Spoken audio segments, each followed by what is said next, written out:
নমস্কার বন্ধুরা, আরেকটি নতুন ভিডিওতে আপনাদের স্বাগত জানাই।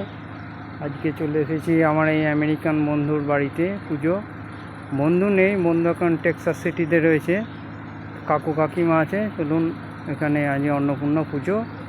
এই ভিডিওটা সঙ্গে থাকুন, আপনারা পুরো ভিডিওটা দেখুন, আপনাদের ভালো লাগবে। এই বন্ধুর বাড়ি গাড়ি নিয়ে চলে এসেছি, চলুন ভেতরে যাব।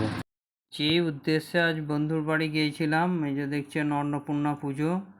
চলুন প্রথমেই অন্নপূর্ণা মাকে দর্শন করে নিই। খুব সুন্দর প্রতিমা এখানে হয়েছিল, মাটির তৈরি। দেখছেন একই আটচালার ভেতর বাবা মহেশ্বর, অন্নপূর্ণা আর কৃষ্ণ ঠাকুর রয়েছেন।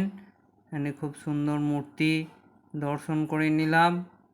এনে বন্ধু না থাকলেও কাকু কাকিমা ছিলেন বাড়িতে, আর অনেক আত্মীয় পরিজন সবাই মিলে আনন্দ করে এনে পুজোটা ওনারা এনে থাকেন।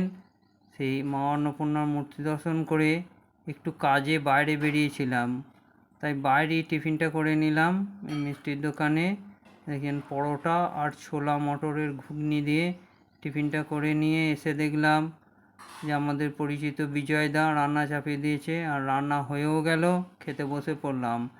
আজকের মেনুতে ছিল সাদা ভাত প্রথমে, তারপর চলে এলো পুঁই শাকে চচ্চড়ি, মাছের মাথা দিয়ে ডাল, আলু পটলের তরকারি, রুই মাছের কালিয়া, রুই মাছের গ্রেভিতে একটু ভাত খেলাম। শেষে ছিল মিষ্টি পাঁপড়।